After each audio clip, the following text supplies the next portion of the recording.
Bueno chicos, aquí está el vídeo que os prometí. Lo primero es dar un saludo a toda la familia Karma, especialmente a mis compañeros en el campo de batalla.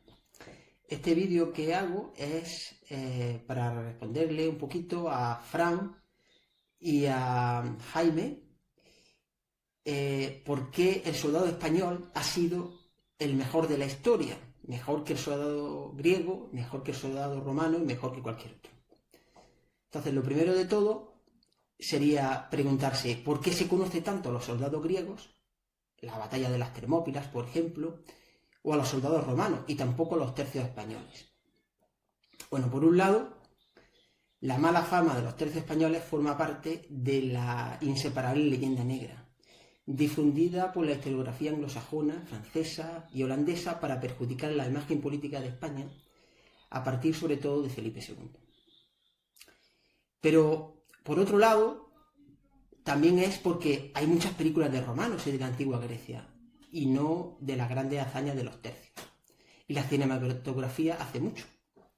Y es que la gran preocupación de nuestros grandes cineastas es evangelizar con su agenda ideológica, y por eso encontraré cientos de películas de la Guerra Civil Española, pero muy poquitas de las que hablen de nuestra historia. Hasta los americanos han tenido que hacer películas del Cid y de Don Quijote. Bueno, hecha esta introducción, pasamos a hablar de los tercios españoles.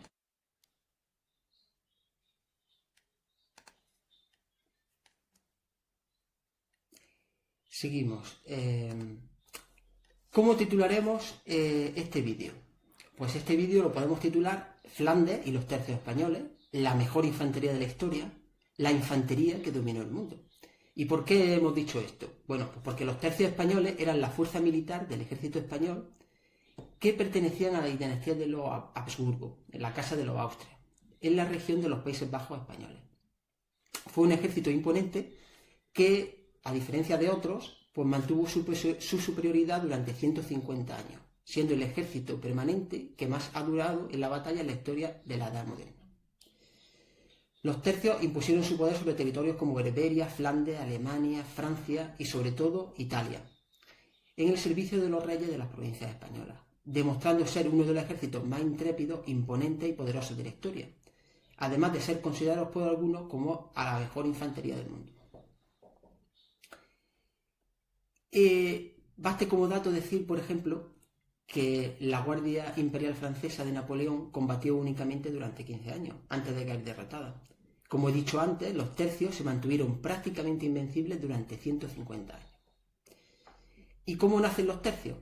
Bueno, los tercios surgieron por iniciativa de Gonzalo Fernández de Córdoba, el gran capitán, a comienzos del siglo XVI. Podéis ver un busto tipo estatua de Gonzalo de Córdoba, el gran capitán, justo debajo de la Plaza del Triunfo, donde está la bandera de España tan grande, aquí en Granada. El gran capitán, ¿qué es lo que hizo? Pues diseñó un ejército distinto, más moderno que todos los ejércitos medievales. Y los tercios utilizaban la cruz de Borgoña en su emblema. Desde entonces, pues la cruz de Borgoña, cada tercio tenía una cruz de Borgoña, un emblema diferente con la cruz de Borgoña como característica principal. Y es uno de los escudos que se ha utilizado tanto en tierra como en mar desde 1506 por la Armada Española. ¿Quiénes eran los tercios? Los tercios españoles fueron la mejor unidad de infantería de su época. Fueron sin duda la mejor fuerza de élite entrenada para el campo de batalla durante la era moderna. Se trató de la formación más temida por los ejércitos franceses y holandeses durante los siglos XVI y XVII. Los hombres que daban forma al tercio eran voluntarios que no excedían la edad de 20 años. Los soldados recibían el llamado pan de munición, que era una masa de levadura de baja calidad de trigo y centeno. Y fue muy característico llamar a los tercios por el nombre de su maestre de campo o por seudónimos. Por ejemplo, el tercio de los Monsiures, conocido por su afición a la pólvora, o el tercio de la Zarabanda, que se llamó así por representar a los soldados a los que les gustaba el baile. En cuanto a la infantería, que componían los tercios, el grueso central consistía en soldados conocidos como piqueros y que eran respaldados en los flancos con arcabuceros y mosqueteros. Pero esto lo voy a explicar un poquito más adelante. Primero os voy a contar qué tipo de armas son las que utilizaban. Bueno, utilizaban en general dos tipos de armas. Las armas blancas y las armas de fuego. Dentro de las armas blancas eran las principales que utilizaban los piqueros de los tercios para atacar y defenderse durante la batalla. Y entre ellas estaba la pica, que era el arma principal del piquero, la alabarda, que era una pequeña pica de 2 metros y que en la parte con una punta de hierro en la parte superior y con una cuchilla en el lateral. Y la espada, que era el arma de autodefensa para los piqueros y los hombres armados. La mayoría de ellos, de estas armas, se hacían para defender a cada uno de los piqueros si había alguna escaramuza o para defender su honor. Y por último, la daga. La daga era un arma blanca corta que se utilizaba para casos muy específicos, como complemento en los duelos o para rematar a los enemigos. Y dentro de las armas de fuego, estas fueron la principal innovación de los tercios. Y había dos principales armas de fuego. Estaba el arcabuz, que era una pistola de un peso de alrededor de 5 a 7 kilos y de una dimensión de aproximadamente 1 metro. Y tenía un alcance de 100 metros, pero era mucho más efectiva entre los 15 y los 25 metros. Y luego tenían el mosquete. El mosquete era más grande y pesado que el arcabucero, pero el alcance era mucho mayor, alcanzaba hasta los 300 metros y podían penetrar la armadura completa de los jinetes. Entonces, ¿cómo luchaban los tercios? Bueno, los tercios luchaban en diferentes formaciones. Entonces, las formaciones que tenían eran el piquero. Luego tenían formaciones en los flancos, que se llamaban los arcabuceros y los mosqueteros, formaciones de segunda fila, que se llamaban los rodeleros, las formaciones de motivación y apoyo, que eran músicos, portaestandartes y capellanes, y las formaciones de artillería, que eran cañones, culebrinas y falconetes. Bueno, el piquero era una figura esencial a la hora de defender la posición ante un ataque de la caballería pesada. Eran los que mejor armadura y armas tenían, los que se ocupaban de defender las primeras líneas defensivas. Eran los llamados piqueros de vanguardia, que a su vez estaban respaldados por las picas secas de la retaguardia. Los escuadrones se disponían de manera rectangular y en hileras, ofreciendo así un espectáculo de formación táctica que suponía un gran obstáculo a considerar. Las formaciones en los flancos eran los arcabuceros y los mosqueteros. Esto era la infantería encargada de llevar una ofensiva de este tipo, tenía un papel esencial, que era a la hora de secundar a los escuadrones de piqueros, que a su vez se nutrían de la protección de estos. Se colocaban, los arcabuceros y los mosqueteros, se colocaban en los costados para llevar a cabo su fuego a distancia, dispuestos en hileras de guarniciones que permitían el avance y el retroceso según se iniciaba un disparo, para así permitir respaldar una recarga o el propio cansancio que atañía a las tropas. En las formaciones de segunda fila se colocaban los rodeleros. Los rodeleros deben su nombre a que poseían escudos en forma redonda, que eran las rodelas.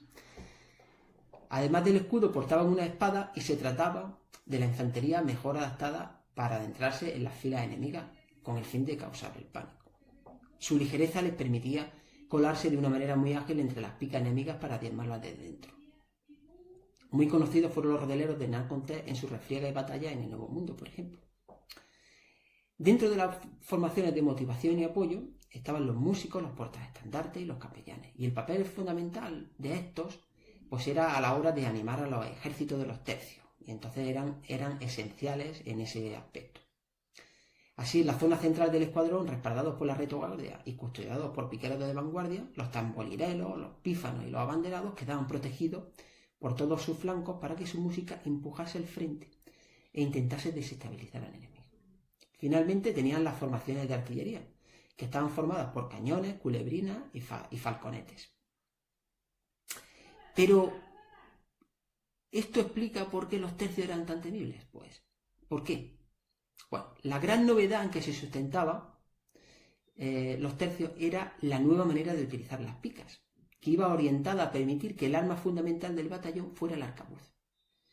La metódica compenetración, el despliegue y el uso táctico de estas tres armas hizo de los ejércitos una fuerza formidable. De esta manera los piqueros se encargaban de mantener la distancia con el enemigo y de conseguir tiempo para que los arcabuceros pudieran recargar y disparar, haciendo que las armas de fuego cobraran un protagonismo inédito hasta la fecha. Y la consolidación de esta manera de pelear llegó en la batalla de Pavía en 1525. En esa batalla los españoles masacraron a la caballería francesa. Fue todo un hito, porque los caballeros franceses eran nobles adiestrados durante décadas que montaban caballos enormes reforzados con corazas. Eran prácticamente invencibles. Sin embargo, los españoles acabaron con ellos. La utilización del arcabuz permitía derribarlos a 100 metros de distancia. Bueno, luego también tenemos la rendición de la batalla, la rendición de la ciudad de Breda, que es una obra que representa en el año 1625 a las tropas al mando del general Ambrosio Spínola, que aparece recibiendo las llaves de la ciudad de manos de su enemigo. También podemos nombrar el sitio de las Gravelinas, que se produjo la batalla de las Gravelinas, con una victoria española sobre las tropas francesas, que obligó al rey francés a firmar la paz y desistir de invadir Italia. Esta batalla se libró después de la batalla de San Quintín, y en honor a esta victoria el rey Felipe II mandó construir el monasterio del Escorial.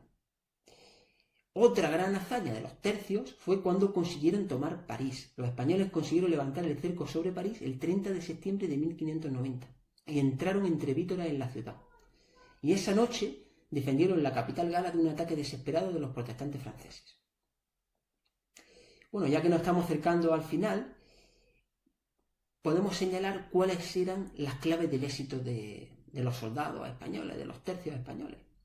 Y es que lo más destacado de los tercios no era solo el manejo de las armas. La clave principal del éxito residía en que los españoles tenían complejo de superioridad. Sí, todo lo contrario a lo que pasa hoy día en España. Todos los soldados españoles eran excelentes manejando la espada y el puñal, mejores que el resto. Dominaban la táctica de alternancia entre pica, arcabuz y mosquete a la perfección. Y sobre todo, jamás retrocedían. Lo que tenían los tercios es que jamás retrocedían. Avanzaban constantemente, cubrían las bajas con una rapidez pasmosa y batallaban en completo silencio, perfectamente disciplinados. Las órdenes se daban a través del tambor y los soldados las acataban sin cuestionarlas. Ni siquiera los heridos decían nada. Eso generaba en el enemigo una sensación, pues que ya os podéis imaginar. Bueno, decían en su época que los tercios españoles, fuera de su tierra, se defienden uno a otro en amistad estrecha, lo cual es causa de que esos escuadrones sean casi invencibles en las guerras. Y finalmente, para terminar este vídeo, pues os voy a recitar un poema de Calderón, muy famoso, que enumera los valores que movían a aquellos hombres. Y decía el poema: este ejército que ves, vago al hielo y al calor, la república mejor y más política es del mundo, en que nadie espere que sea preferido, pueda por la nobleza que hereda, sino porque la que él adquiere, porque aquí a la sangre excede el lugar que uno se hace, y sin mirar cómo nace, se mira cómo procede.